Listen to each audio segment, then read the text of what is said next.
Are you so small in your own eyes, O head of the tribes of Israel? And the Almighty has anointed you to be king over Israel. The Almighty sent you on a mission, and he said, go and destroy the sinners, Amalek, and wage war with them until they destroy them. Why do you not obey the Almighty? You rushed after the spoils, and you did what was evil in the Almighty's eyes. Episode 3. Shaul's Amalekite Conundrum.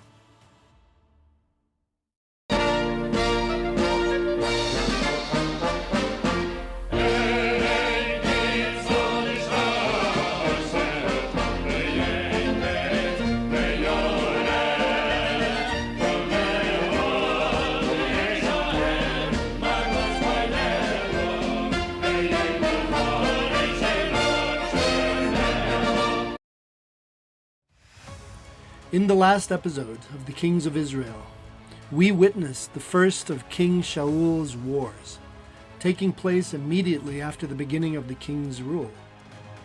Shaul won that initial conflict, together with his heroic son Yonasan. They managed to drive back the Philistine, past their own borders to the west, and they managed to break the subjugation and disarmament of the Jewish people. Yet victory in the battle did not mean for Shaul that he had achieved a definitive and permanent victory over the Philistine, against whom war continued during the rest of King Shaul's life. Today's episode, perhaps, will require more explanation than the previous ones, due to the unique nature of this war, a new war, upon which King Shaul is to embark.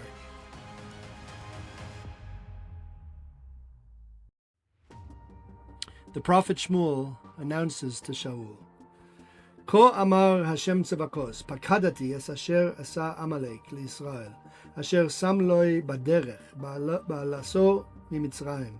Ata, lech vehikisa es Amalek, vehacharamtem es kol asher loi, velo sachmol alav, vehemata meish ad isha, me'olel va'ad yoinek, Mishor va'ad se, migamal va'ad chamor. Shmuel tells Shaul, Thus says the Almighty, the Lord of hosts, I remember what Amalek did to Israel when it attacked Israel on the road in their ascent from Egypt. Now go and smite Amalek and destroy everything that belongs to him. Do not have mercy on him, and kill him from men to women, from children to infants, from cattle to sheep, from camels to donkeys.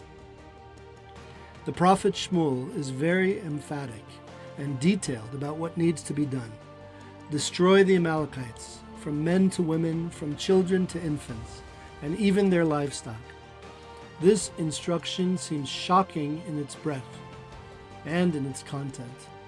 It is the only case we find in the entire Torah where the children of Israel are instructed by the Almighty to show no mercy on all of the people and possessions of any enemy without exception. It is particularly difficult for the children of Israel, for the sages tell us that one of the core qualities of the Jewish character is that we are merciful. And yet it is precisely the children of Israel whom the Almighty commands to show no mercy to this particular group of people, unique in history. To understand what was so uniquely implacable about this foe and about this conflict with Amalek, a brief introduction to this notorious group of implacable foes is necessary. The people called Amalek trace their lineage to the offspring of Esau's son Eliphaz, and Eliphaz's concubine Timnah. Timnah was a princess, a daughter of a Canaanite king, who reigned in what is now a quiet hill in the midst of agricultural lands outside of the present-day Moshav Tel Shachar. Despite herself being a princess of the Canaanites, wealthy and of noble lineage, Timnah was willing to be a mere concubine rather than a properly honored wife, in order to marry into the spiritually exalted and noble family of Isaac, Yitzchak Avinu.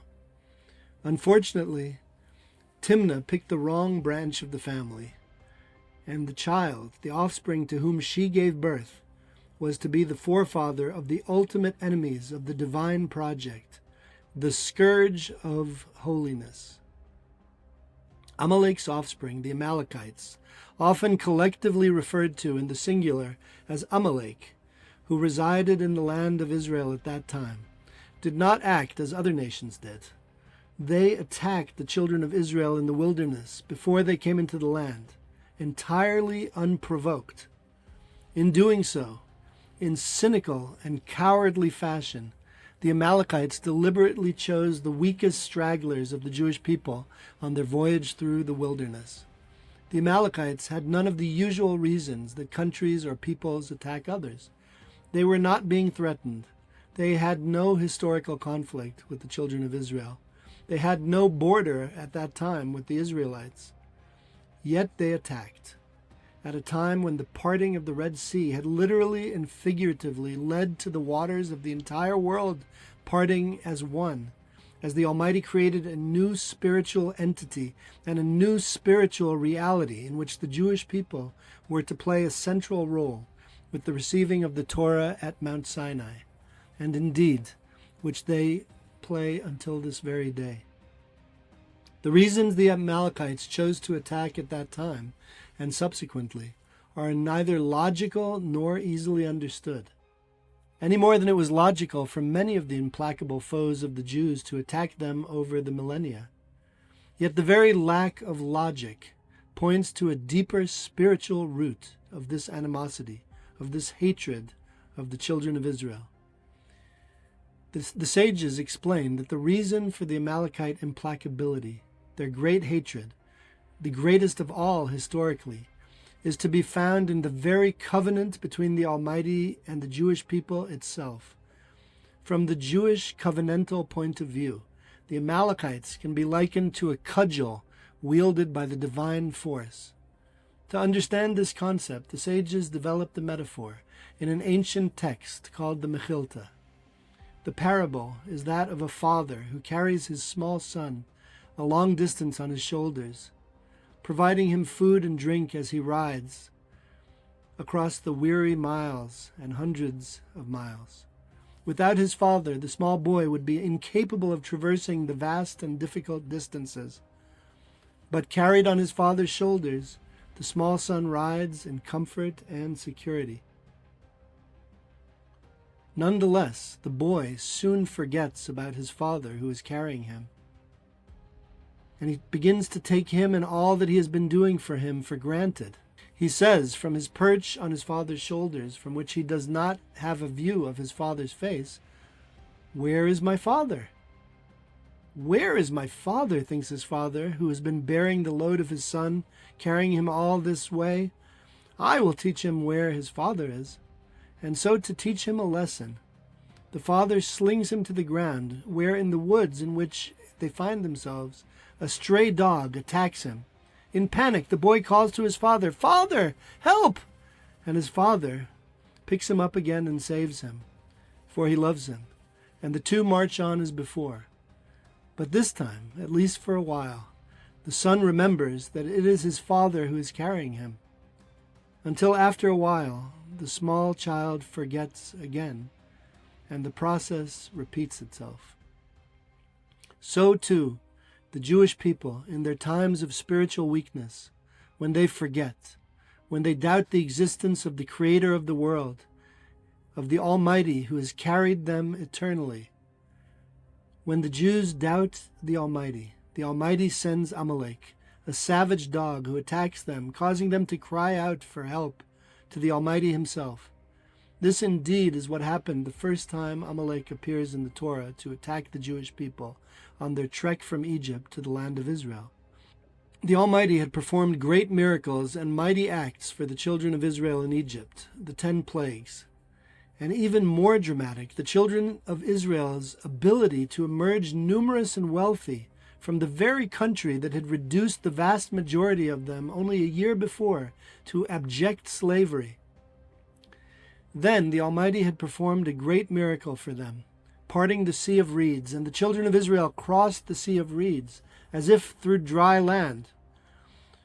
When Pharaoh sent his troops after them, the choicest of his charioteers and cavalry and foot soldiers, the king of Egypt watched his mighty Egyptian army attempt to follow and find themselves utterly decimated as the Almighty returned the Sea of Reeds to the seabed. But when the children of Israel doubt the salvation of the Almighty in the wilderness at a place called Rephidim, the very name of which connotes a spiritual weakening, the Amalekites attack. Elsewhere, in juxtaposition of the verses of the Torah on which the sages remark, Amalek arrives if the children of Israel fail to maintain honest weights and measures. Again, evidence of waning faith in the Almighty to see and mete out punishments for transgressing the commandments. Thus, from the Jewish point of view, the opposition of Amalek is covenantal. It is the hard, tough love side of the covenant between the Almighty and the Jewish people, a reminder of the Creator of the world and our responsibility to remember and heed His divine will always. But that is from the point of view of the children of Israel. There are always two sides to consider. What about the Amalekites themselves? What about their side? From the point of view of the other side, from the Amalekite perspective, the Jews represent an entirely new and entirely unwelcome reality. Despite thousands of years of gradual forgetting that a divine force controls the world, of substitute idolatry, and of ignoring the will of the Creator of the universe, the Almighty, the Exodus from Egypt now has dramatically reminded the world of that divine force. Moreover, this deity of the Hebrews is not just a creator who creates and then leaves the stage to the historical players. This is a divine force that continues to intervene in the world with very definite rules. Moreover, ever since Abraham stepped out of Sumeria, Ur-Kasdim, and into the land of Canaan, and since his offspring Isaac and Jacob, and even more so since the Exodus from Egypt, there is now a new force representing that divine will in the world, the children of Israel themselves. From the point of view of the Amalekites, both the Almighty and the people He has freed from Egyptian bondage are inconvenient interlopers. The Almighty's definite rules cramp the Amalekite style, sort of a do-as-you-wish and devil-may-care Amalekite style that allows them total freedom to engage in any kind of bloody or deviant or idolatrous behavior they wish. No deprivation is too low for them. Freedom from the divine is what they seek. Moreover, the spiritual reality is an exasperating reminder that this world is only physical and fleeting, a temporary abode for the human being, and that there's something higher, something greater than the physical universe. This truth is a nagging thorn in the Amalekite side, and ridding the world of the children of Israel will pluck that thorn from the Amalekite perspective once and for all. So now Shaul has been commanded to attack these people, the Amalekites. He gathers the people and sets out for battle. But instead of simply joining battle with the Amalekites by virtue of the Almighty's commandment via the prophet Shmuel, King Shaul himself invents a pretext that a certain river on the border of the Amalekites belongs to him. This draws the Amalekites into battle. Yet this pretext itself was a sin. There should have been no other pretext other than the will of the Almighty. But Shaul shows himself unwilling to join battle, only for that divine reason. Nonetheless, King Shaul and his troops are victorious. When the rage of battle dies down, the children of Israel have defeated the entire Amalekite force decisively. But faithfully, Shaul fails to carry out the divine commandment to the letter. While he carries out the prophet's injunction to entirely decimate the Amalekites, he has pity, in Hebrew, Chamal, and spares the life of the Amalekite king Agag. He and the children of Israel also have pity and spare the lives of the best of the sheep and cattle, destroying only the worst quality animals. There is a common trait of character in both King Shaul and his son Yonasan, taking liberties with clear divine instructions. In the last episode, we saw Shaul ignoring Shmuel's admonition to wait a full 7 days before taking any action related to the war with the Philistines. We saw Yonasan ignoring the divine oath his father imposed on his troops not to taste food until the battle with the Philistine was fully won. Yonasan narrowly escapes death for ignoring his father's instructions, but Shaul is ignoring the divine instructions delivered by the prophet Shmuel. When instructions come from the Almighty, the king ignores them at his own peril, for the consequences are portentous indeed. In last week's episode, Shaul lost the continuation of his kingship as a result of his failure to follow the prophet's instructions to the letter. He did not wait to bring the burnt offerings before the war with the Philistine. Now, the consequences are immediate for the king's failure to carefully follow the Almighty's command to utterly destroy the Amalekites. And the word of the Almighty came to Shmuel, saying, I regret that I appointed Shaul king, for he has departed from me, and he did not uphold my word. And Shmuel was angry, for he felt that he too bore responsibility for what happened. And he cried to the Almighty on Shaul's behalf that entire night.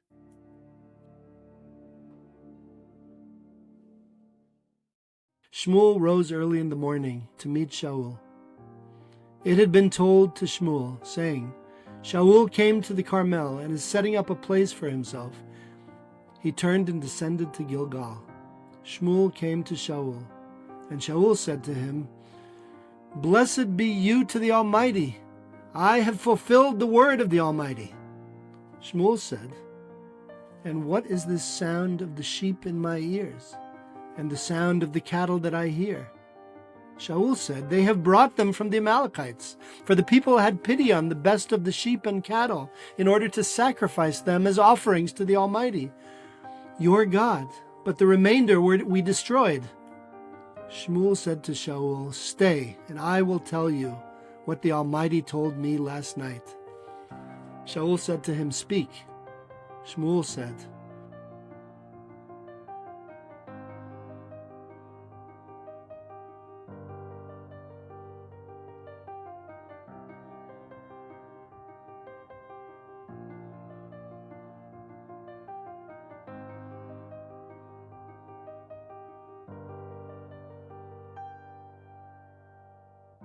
You rushed after the spoils, and you did what was evil in the Almighty's eyes.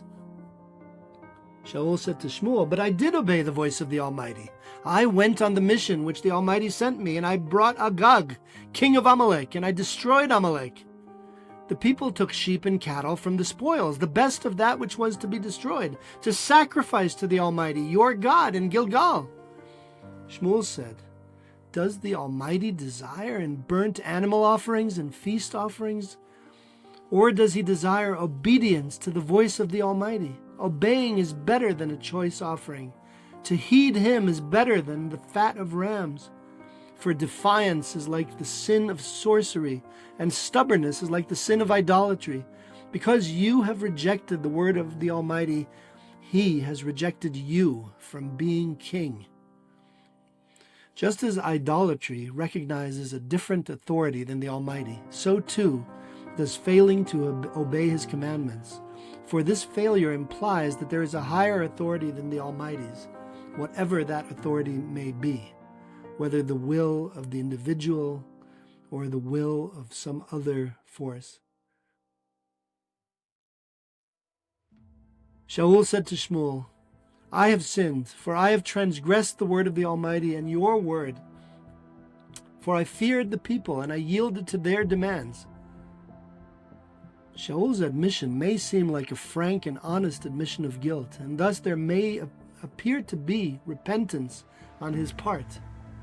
Repentance counts for a lot in the Torah. the idea of tshuva, of turning and going back to the right way. But hidden in the king's admission is something else. He blames not himself, but the children of Israel, whose demands he says he heeded. This only compounds his transgression in not carrying out the prophet's instructions to the king. He seeks expiation of his transgression, begging the prophet, "But now please forgive my sin and return with me, and I will prostrate myself before the Almighty." Shmuel said to Shaul, "I will not return with you, for you rejected the word of the Almighty, and the Almighty has rejected you from being king over Israel."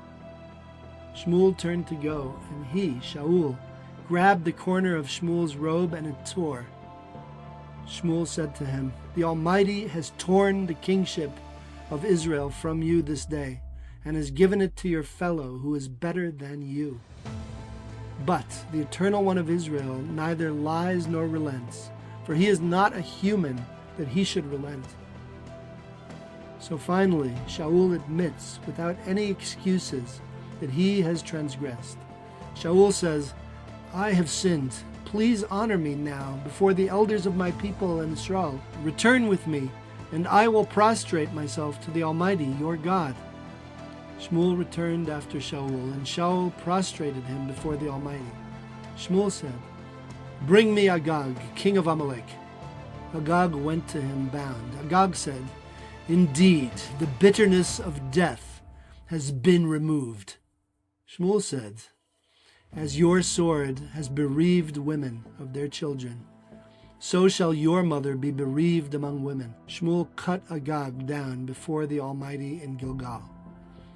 Shmuel went to Ramah, and Shaul went up to his home at Givat Shaul.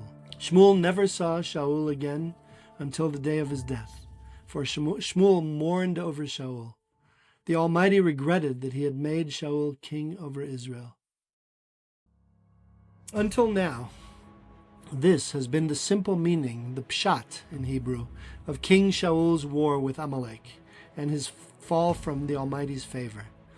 But as usual, there is a deeper level of meaning here, the dvash, tachas halashon, or in English, the honey hidden underneath the tongue, conveying the deeper significance and sweetness of the events. One example of deeper meaning is the reason that King Shaul and his people spared the life of the Amalekite king Agag and the best of his livestock. It is easy to project our own feelings and our own times on those of the kings of Israel. But there is a reason that the sages speak of a descent of the generations, a Yeridas Hadoros, from the spiritual heights of Mount Sinai until the present day. On the deeper level, King Shaul saves the Amalekite king's life, but not out of a thirst for glory or a misplaced compassion.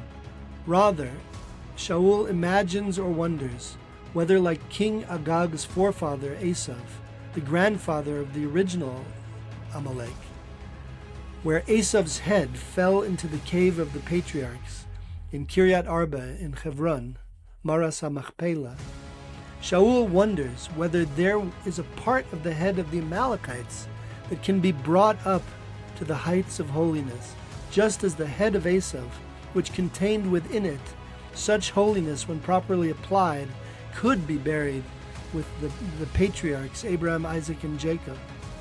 Similarly, the children of Israel at the time of Shaul imagine that if the best of the livestock look robust and healthy, this reflects an internal spiritual health. Perhaps, they think, they can bring them as offerings. This was a mistake, because when the divine instructions are crystal clear, and exceptionally those instructions are to wreak total destruction, there can simply be no room for such ruminations. But their ultimate goal, the ultimate goal of the people of Israel, was to bring up the spoils to the Almighty. It was a laudable goal, but a mistaken one. Another deeper level involves the notion of the Almighty's regret. The Almighty expresses regret at his choice of Shaul as king. But this is a very difficult concept. How can the Almighty regret anything? It would be senseless to say that an omnipotent being made a mistake like mortal humans.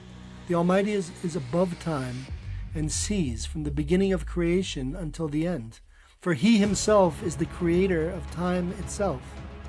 So what then is this divine regret? Rabbi David Valley, the pupil of Rabbi Chaim Lusato of Italy, who was buried next to the great Rabbi Akiva on a hillside overlooking Tiberia in the Galilee, explains that the Hebrew term nechamti denotes not an error, but rather a reversal of a decision, a reversal based on the actions of the human beings in question, their use of their free choice, or bechira. Most famously, the term nechamti is used when the Almighty decides to destroy the world at the time of the flood. The idea is that if humans use their freedom of choice to choose rebellion against the Almighty can decide to curtail the kindness He has done with them, and instead act out of divine judgment. This is the concept of the Almighty's regret. As a postscript to this episode, King Shaul's war with Amalek will not just outlast King Shaul's own rule. This implacable enemy, Amalek, will not just recede into historical oblivion like other notorious foes of the children of Israel. Instead, this enemy will dog the Jewish people for the rest of history in many iterations and many forms, including most famously from a Torah point of view, in the person of the evil Haman, the vizier of the Persian emperor, who attempted to destroy all of the Jews in the all-encompassing Persian and Median Empire. This is the story related in Megillas Esther, the Book of Esther. And according to many sources, the German Nazis, Yimach Shemam, themselves were indeed descendants, spiritually, if not necessarily by birth, of the original Amalekites, willing to sacrifice themselves in their implacable enmity towards the Jewish people. The choice regarding this spiritual force is binary. The Almighty's rule cannot be fully established until Amalek is expiated from the world. This will only definitively occur, according to the prophets and the sages, when the world is finally redeemed at last.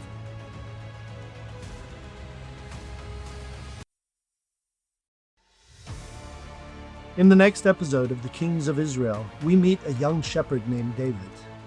Like Shaul, this young shepherd was destined to become the most iconic leader Israel has ever known. He was preceded by the great King Shaul and succeeded by his own son, King Shlomo, King Solomon, wisest of all men. And the dramatic and fraught relationship between David and Shaul provides much material for discussion in the next few episodes of The Kings of Israel.